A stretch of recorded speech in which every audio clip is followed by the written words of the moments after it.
from the Knitting Unicorn podcast, your hostess, and today is Sunday, January 21st. Wow. And I'm coming to you from New Hampshire, where it is chilly, but like in the 30s, and so that feels warm. So anyway, if you hear any noises or I suddenly scream no, my dog Indy is being a little bit of a jerk this morning. So anyway, check this out. I made myself the David's Tea Pumpkin Chai Latte. It's so pretty. Look at the foam. I don't even know how to drink it. It's crazy hot though, so it'll have to wait. And it's in my super cute sheet mug. Love it. Way too hot to drink. So, we'll just let that cool off. So I want to start this podcast talking about 2018 knitting plans. I feel like there's so many things I want to do, and I thought, you know what, if I make a plan and make deadlines, maybe I will get a lot of stuff done. I already have a few hiccups. I'll get to that. So my goal this year, I have 20 projects that I want to get done. The first 4 are sweaters. Currently on my needles is the light flax, which I'm doing in the Lemonade Shop's Rhinebeck 2017 colorway. I'll talk about that one in my whip section because I have things to say about that. Then from March until May, no, that's a lie, I changed it. From March until July, I'm going to work on breathing space, which I purchased the yarn for at the Indie Untangled at Rhinebeck.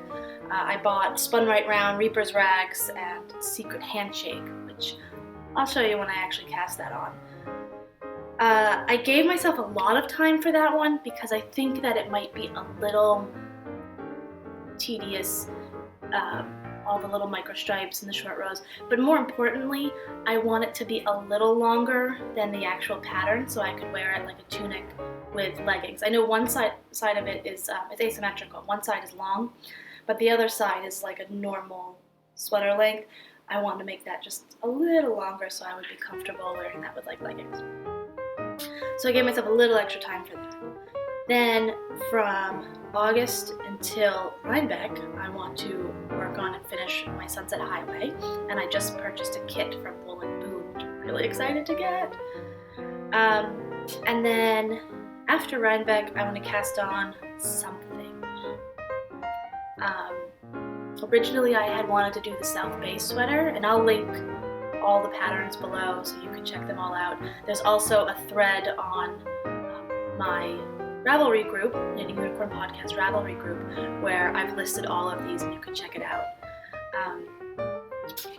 However, I'm also considering doing a really large shawl like the Flindra, but when I talk about my light flax, I might end up coming back around to that, so we'll see.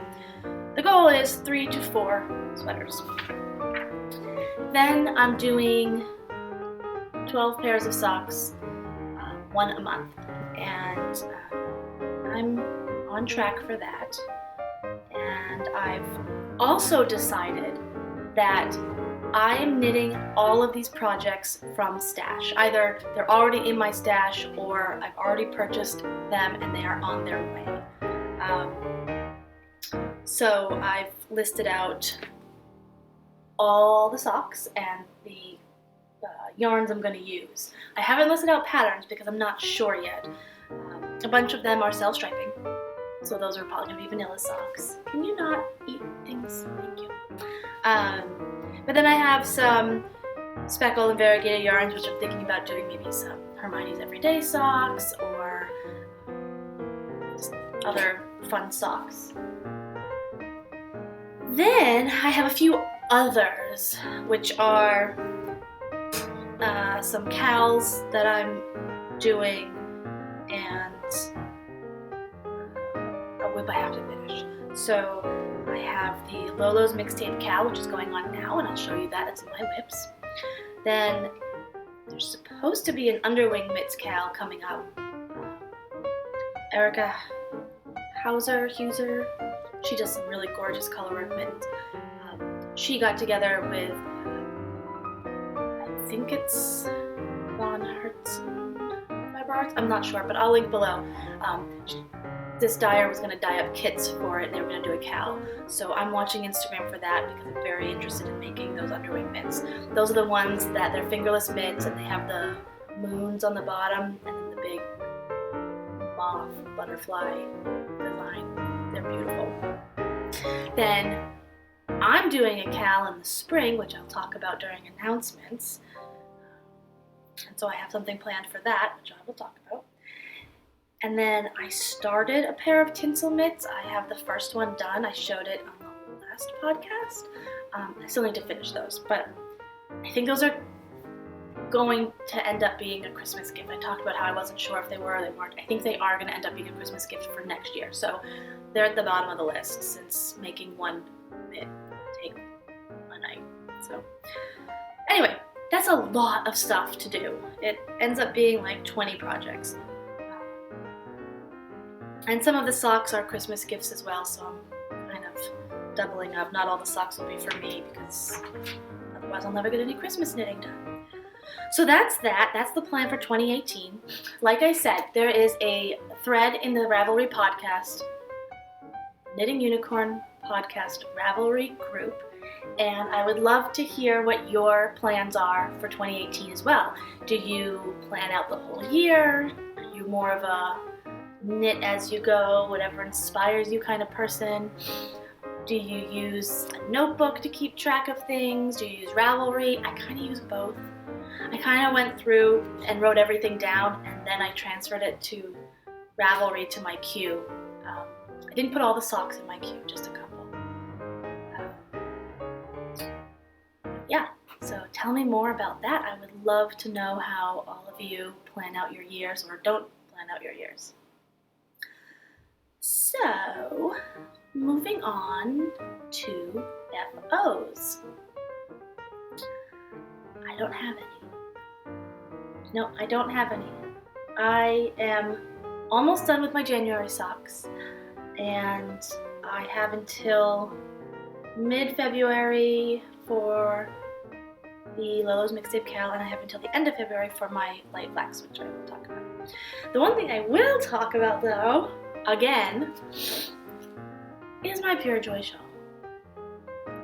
I complained about it because I didn't think it was wide enough for me, and it's awfully thin for me. Just, I don't really love fingering weight shawls, blah, blah, blah, blah, blah.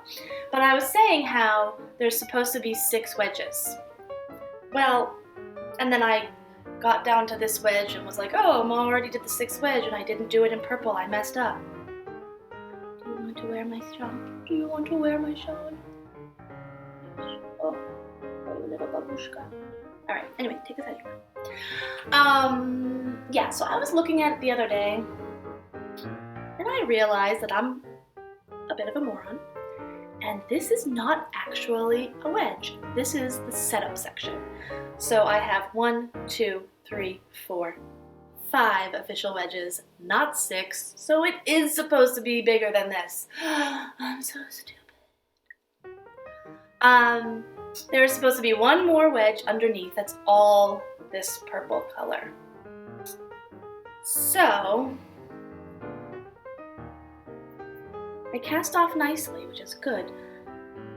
I don't know when, because as I told you, I have the whole year already planned out. I just don't know, if I get ahead of things, then I'll do it. But I'm going to pick up all these stitches, oh my god, and do the last wedge in purple.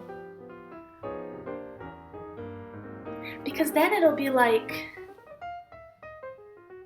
this big, whatever, I can't show you that, but it'll be a lot bigger. And even though it's really thin, I think that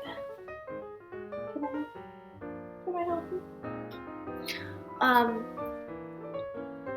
have like a whole nother section here, which might make it a little more cozy. So yeah, that was my big mistake. I feel really stupid, but oops. So yeah, no FOs today. But whips, I showed some of these last time, but they're almost done, so I'm going to show them again. So my sock goal, my January socks are they're just vanilla socks, but they are PYT by Scrumptious Pearl. And I have a hoe. So finished one sock. And I did an afterthought heel, and it's a little small. I should have either knitted another stripe or two, or knitted another, I don't know, ½ inch before I started the decreases, something like that.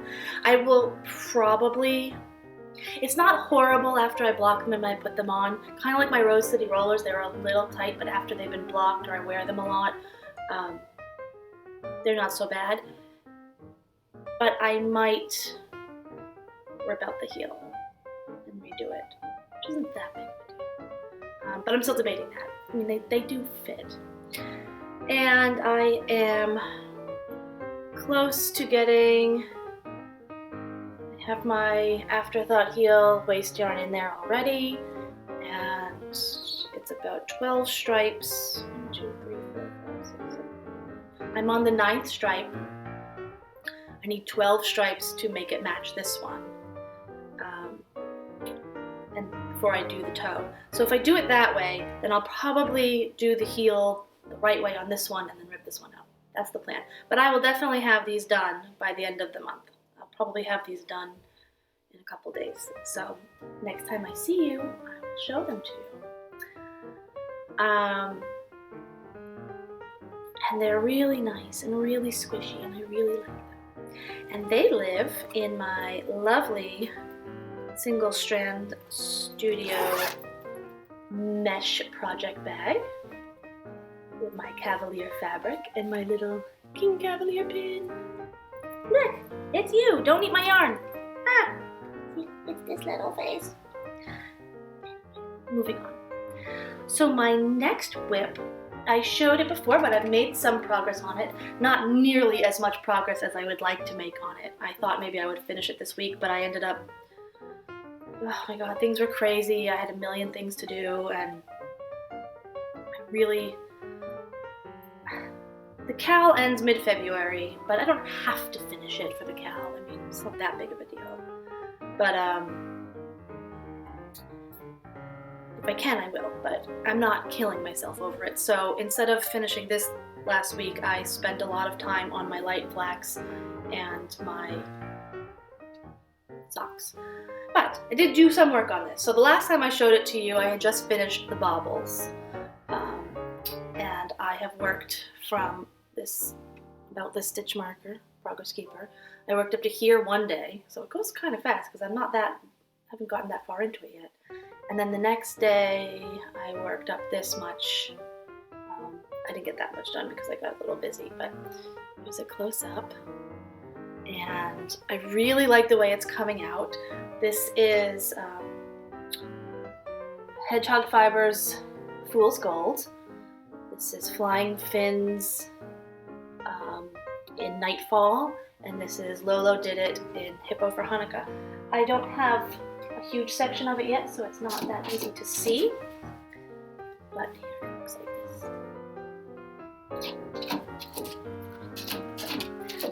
I'm gonna go let the dog out, so hang on 1 second.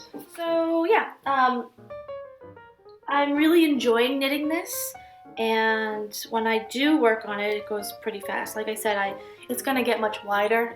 It starts at the top, and then it keeps going like a big triangle, so it's just going to keep getting bigger and bigger and bigger, and eventually it won't be going quite so fast. But right now it is going fast, so I do enjoy working on it, but like I said, I haven't had enough time to work on it.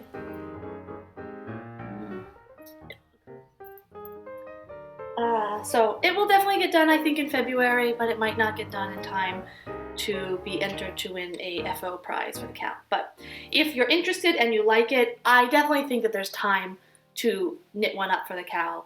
So check out the hashtag Lolo's Mixtape Cow, and there's also in the Webster Street Knittery Ravelry group, there's a thread for it as well. You can participate on Ravelry or on Instagram or both.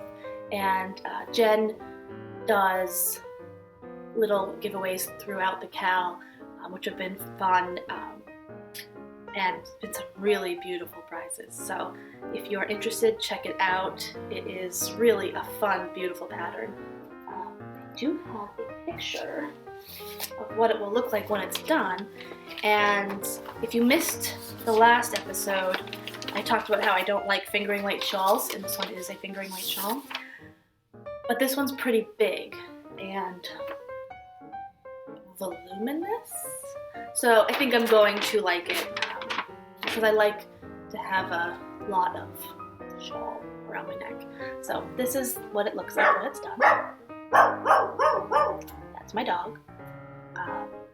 But yeah, so it's really beautiful. It's got lots of micro stripes and bubbles. It's just a lot of fun to knit up. So I highly recommend it. Even if you don't do it for the cow, I highly recommend it as a fun shawl. So that's whip number 2. Whip number 3 is a little bit of a controversy for me right now. I purchased, let me shut that door. Clearly he's protecting us from the wind. I don't even know, silly dog. So at Rhinebeck, I purchased the, dropping everything everywhere, Lemonade Shop Rhinebeck colorway, and it's gorgeous. I love it so much. I bought a sweater's worth of it. This is a little blown out on my camera. Hopefully I can boost that for you when I edit this. It's a lot brighter than that. If I'm not able to boost it, it is very bright. And I bought it with the intention of making a light flax sweater. And I went into Rhinebeck with specific projects and yarns in mind, so I didn't go insane and buy a whole bunch of random stuff. So I was very focused. Not to say I didn't buy a whole bunch of stuff, but I had plans. So anyway, that night I caked it up and cast it on, and I got about, this much done, and then I kind of put it aside, and then I started working on it. And my goal is to finish it next month. And it looks like there's a lot, but I still have a little more to go. I want it to be like here. I don't like when they hit here. I like when they hit like mid-hip area. So there's a little bit left to go. I've tried it on a few times. It fits nicely. I thought the armholes were gigantic, but I think they're actually nice. There's a possibility that no, I don't think that'll work because of the way I did it, but they fit. It's a very casual, loose fit. Maybe, it's definitely at least 2 inches of positive ease. It might be, maybe 3, but I don't like things too tight anyway, but it fits really nice. The controversy though is that I don't really wear a lot of pullovers. Girl talk, I have a large chest. It's kind of hard for me to wear crew neck pullovers. If I do wear a pullover, it's usually a V-neck, but I prefer to wear cardigans. But I thought it'd be nice to have a lightweight sweater. This is the Flax Light, so it's the fingering weight. And I have been toying with the idea of frogging it and making this yarn into something else. There's that super cute cardigan with the micro stripes. It's kind of cropped. I thought that would be really cute. But I do like it. It does fit. So maybe I'll shut up and just finish it. And then if I still don't like it, I could always frog it. but that's a lot of work for a fingering weight sweater. Can't try it on for you because these needles are too small to go around my shoulders. But tell me what you think. Should I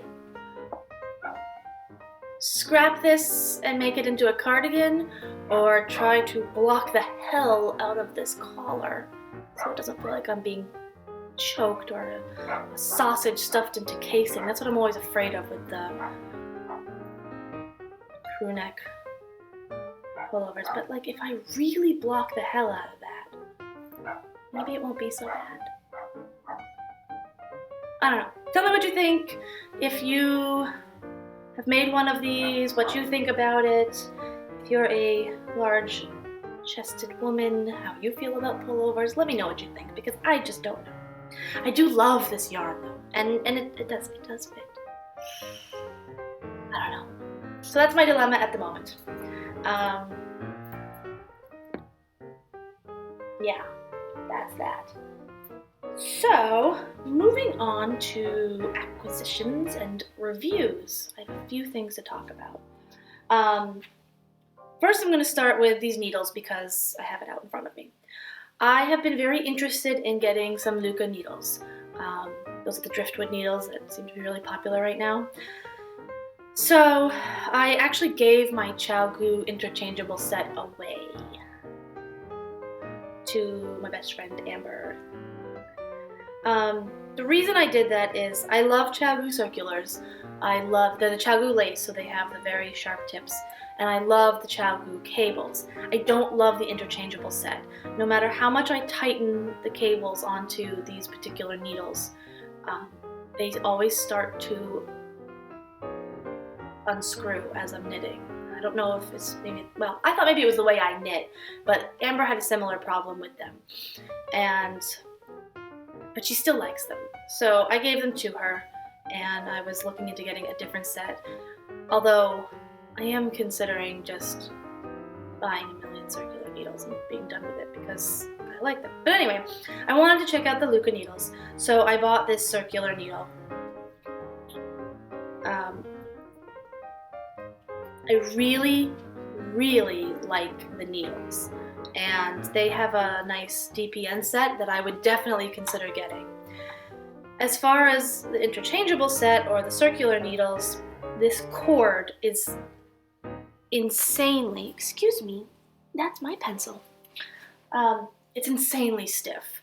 So I worked on it a little bit, trying to pull out the kinks, and it's not coiling up my sweater as much as it was when I first got it. And I did read some, or not read, I watched some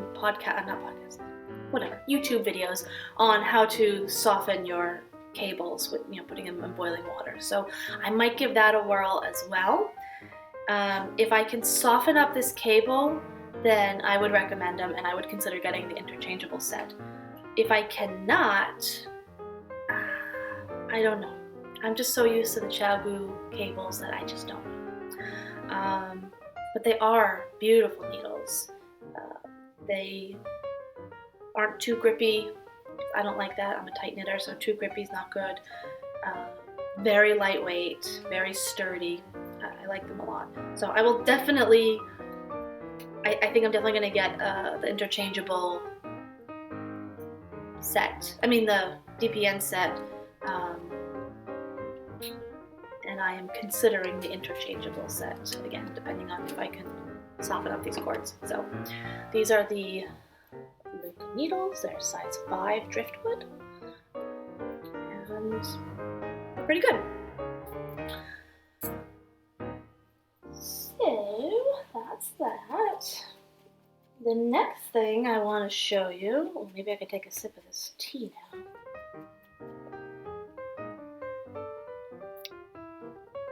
So good. Oh my goodness.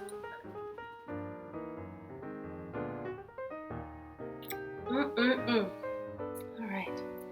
So the next thing I want to show you is this super cute needle case.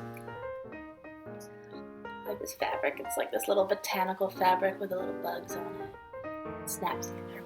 This is the traveling needle case from a Single Strand Studio. They're on Etsy, and I will link to it below. And this is just a little lightweight case for when you're traveling. And you know you just want to bring a few needles with you. And it snaps open and closed. And when you open it up, it's got this little flap that holds everything in.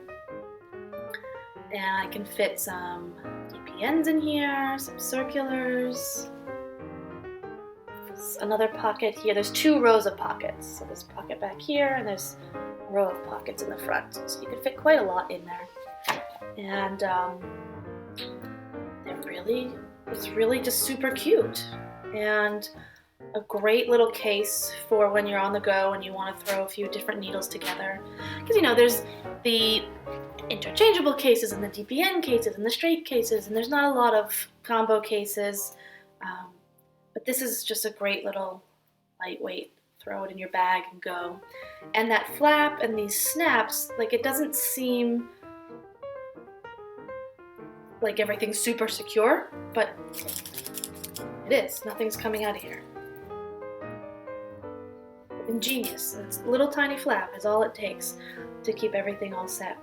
And there's tons of hiccups. Tons of patterns on their Etsy shop. You can pick and choose what you want. Highly recommend checking these out.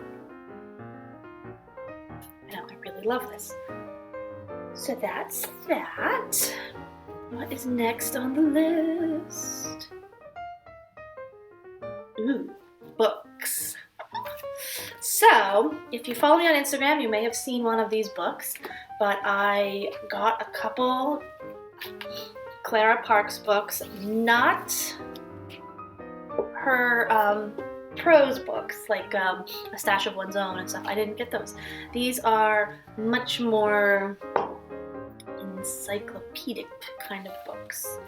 The first one is The Knitter's Book of Yarn. This book is awesome. So it's this beautiful book that has all kinds of information about different kinds of fabrics or different kinds of fibers, how they're spun, how they're made. There's a bunch of patterns in here that correlate with different sections of the book, so you can really understand how the different fibers act. In the front, there's this great little drawing of all the fibers and how they relate to each other. I love that. And I just finished the chapter on all about the fibers themselves, where it talks about protein fibers like wool and alpaca and yak and all of that, cellulose fibers that are like cotton and bamboo, cellulosic fibers, which is like rayon and tencel, and then synthetic fibers like nylon and acrylic. And it talks all about where they come from, how they're made, and the properties of them when they're knitted into fabric, which I thought was really interesting. The next section is making yarn. So it talks about mills, microspinneries, farms, spinning, etc., etc. And just all kinds of information. And I'm really into that kind of stuff. And so if you're into that kind of stuff, I was thinking of doing a series on fiber and the different kinds of fiber and talking about that, because it's something that I'm really interested in. And I think it's really important for knitters to understand the fibers that they're choosing. That dog is going to make me crazy.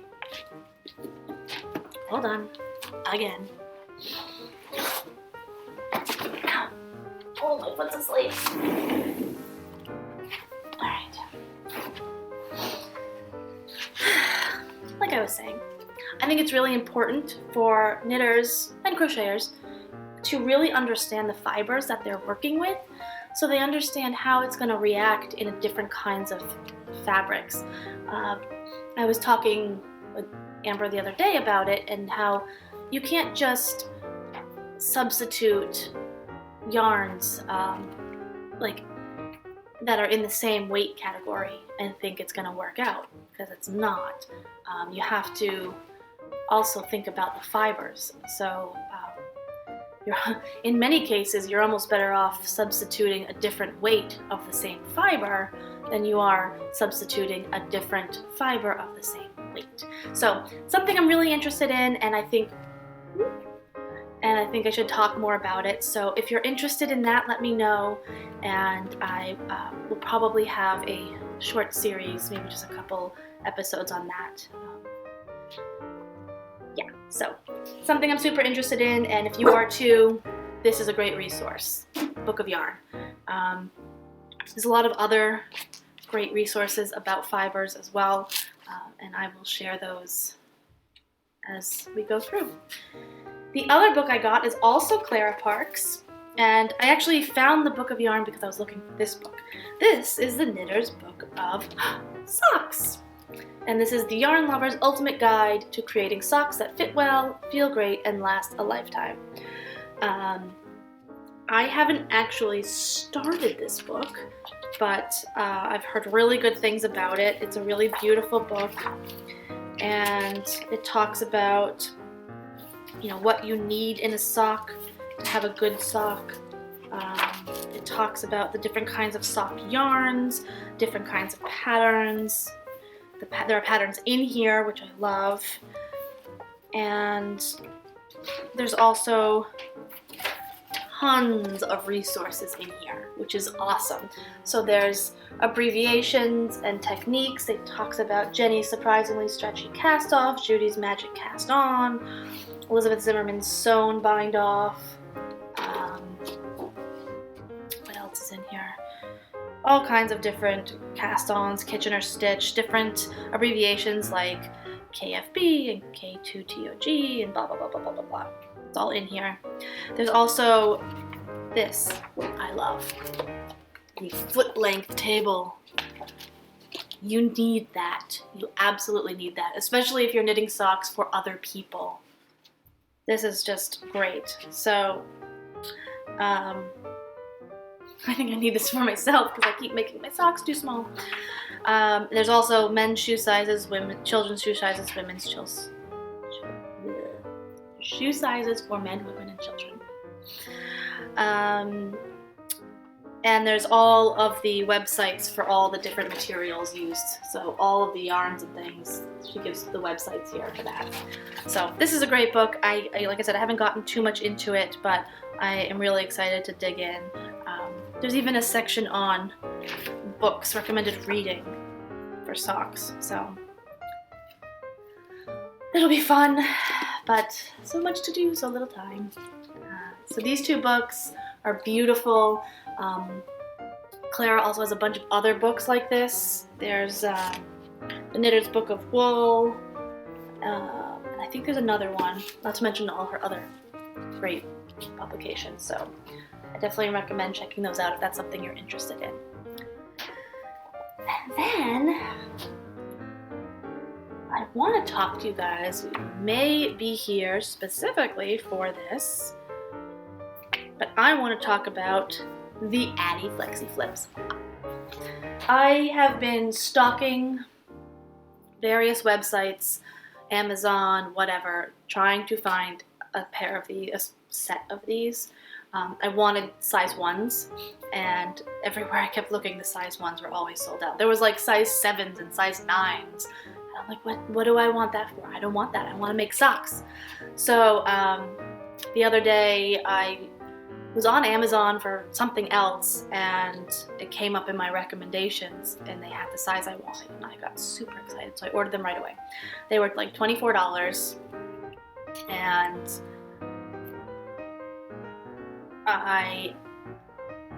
so I know I talked about my plans, and I am doing a pair of socks a month. I cast on my February pair last night because the FlexiFlips arrived yesterday afternoon. So I cast on my February socks last night just so I could test them out and talk to you about them. I really like them a lot. I think they're amazing. So here's my sock. I started this last night. I only worked on it for a little bit. You have your socks on 2 needles, and then this is your working needle. Just like DPNs, you just keep going around with a different working needle. I will say that they're a really nice combination of magic loop and DPN. I never was a magic loop knitter because I always got really bad laddering, and I felt like the extra cord, it was just really cumbersome to me and really finicky, and I could never get through those first few rows. So I always used DPNs. But then I was very interested in these, so I got them. And this kind of combines all of those in a nice way. And I don't have any laddering, you'll see. I'm not having any laddering because when I'm knitting them, my working needle is right on top of my back needle. So there's no space, no pulling, and that's really nice. It's one of the reasons I said that I don't like magic loop, is the laddering problem, but I don't get that at all with these. The one thing is that because I'm not a magic loop knitter, it took me a few rounds to realize that I need to have my working yarn in the back, just like you would on magic loop. So my first few rounds I knit inside out. And I'll also tell you that the first few rounds were very finicky. Not as bad as magic loop, a little more finicky for me than DPN. And I admit the first, 5 rounds I was a little unsure that I would like these. I want so badly to like them, and I really was struggling. But once I got past that 5th row and I realized I was knitting inside out, I flipped it, and you get into a rhythm, and I just cruised through this cuff and onto the leg really quickly, and that was amazing. They have 2 ends. There's a blunt end. Wait, hold on. There's the blunt end and the sharp Addi rocket end. So I use the rocket end when I'm working it. So I'm always taking stitches off a blunt end and onto a sharp end. And just like magic loop, the stitches in the back where your working yarn is, you push those onto the cable while you're working the front needle, and you slide those stitches onto the front half of the needle. So that's similar to magic loop, where you're sliding them back and forth all the time. And then I hold my needle behind my working yarn, and I just start going. And I pull that first one tight. Like I said, I don't have a big issue with laddering, but it's just kind of habit for me to pull that first stitch tight, whether it's DPN or not. I just do it, and then I just go, go. I'll try to speed this up for you when I actually edit it. But what I love about it is that not having to make so many transitions between needles, it really makes a big difference. You wouldn't think it would, because you still have to do the transition between the 2 needles, but not transitioning between 4, cutting it down in half, it's much faster, especially when you're doing a vanilla sock and you're just knitting across, 32 stitches. It's awesome. And I'm not the fastest knitter, as you can see. Kind of this weird continental thrower, if you can call it that. I can pick up the yarn, but it's much slower, and I want to get through this for you. And sometimes I have to kind of wiggle that down a little. I am a tight knitter. And then the one thing I will say is that, obviously depending on the size you get, so you squish those down onto the cable, turn it around, and then squish these forward. It's, like I said, just like magic loop. So I'm a tight knitter. These are a size 1, and I'll tell you that the needle is significantly wider than the cord. So obviously the bigger the needle, the more that's going to be. So when you're sliding these up to work on them, it can catch a little right here. It is a smooth, almost seamless join. It's just that the thickness of the needle, I wish it was a little bit more gradual of a change from cord to needle, because this last couple stitches tend to kind of get a little stuck. They need a little help for me, if you're a tight knitter. If you're not a tight knitter, it's probably not that big of a deal. But anyway, that's how they work. It definitely took a few rounds of finagling and getting used to, faffing about, as my UK friends might say. But now that I've got the hang of it, I love it, and I don't want to finish my January sock because they're not on these needles, and these are bigger than those needles, so I can't just use them. What a disaster. So all I want to do is work on these. And if you're wondering, this is Nomadic Yarns Rhinebeck Sweater Weather colorway. Beautiful. So this is my February sock. Already started. So I really need to put those down and finish the other sock first. But I really enjoy the Addi FlexiFlips. So if you can get your hands on a pair, I highly recommend checking them out. They are a lot of fun. Yeah, I like it a lot. So that's it for acquisitions. I'm almost done. I have 2 announcements. I made one of the announcements on my last podcast, but it got cut off when it was uploading. I don't know what happened. And quite frankly, I was too lazy to do anything about it. So, announcement number 1 is that I'm doing a cowl in the spring. So I know it's a ways off, but I wanted people to have time to figure out what they want to knit and find the materials, because it's a knitting unicorn cowl, and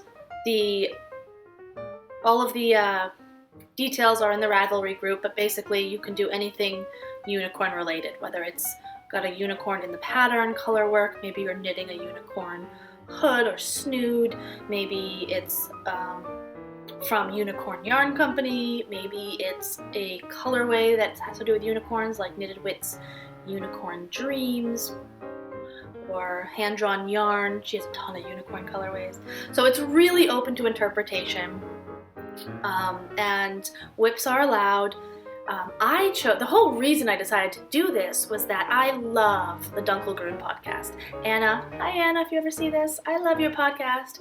It's such a good podcast. And she made, last year for our cowl, she made Unini the unicorn. And recently she finished the pattern and made kits for it out of her own natural dyed yarns. So of course I had to buy that. And I decided that calls for a cowl. So we're doing the unicorn cowl. That kit is coming to me from Switzerland, where she lives, and I don't know how long it will take. It could easily take a good 4 weeks to get to me. It just shipped a few days ago.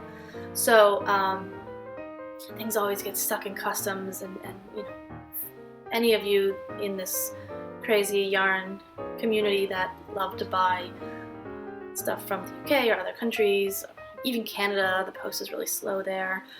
You know that things take a while, especially if you're getting dyed to order yarns. Those can take a few weeks. So I'm sorry, I'm rambling, but I really wanted to give everyone time to really pick a project and get the materials that they really wanted for this. So the official cast on day is March 21st. It's spring equinox. I'm doing spring equinox to summer solstice, so the entire official length of spring. But like I said, whips are allowed, so if you get your stuff early, feel free to cast on. This is really... Sorry, I don't know that. Well, apparently Alexa has something to say about that. So yeah, it's kind of a loosey-goosey cowl. I just wanted to have fun with it. You know, if you know what you want to knit and you have the stuff, feel free to cast on now, that's fine. But the official cast on date is March 21st, and we're going to do some giveaways in the chatter thread, maybe on Instagram, and then I'll do a random prize for FOs. But it will be generated randomly, so I'm not like judging or anything like that. So if you want to do something really intricate and cast it on now, your chances are just as good as somebody who does something not as intricate. So that's that for the Cal. I'm very excited. That dog. And my last announcement, I hope that I have something to show you later this afternoon. I'll add it to this before I upload it. But Carol from A Single Strand Studio made me Knitting Unicorn Podcast project bags. I don't have one with me, so I'm hoping that I see her at Sip and Stitch later on this afternoon, and she has one for me. I don't know yet, but they're super cute drawstring bags with a unicorn fabric that will be exclusive to this podcast.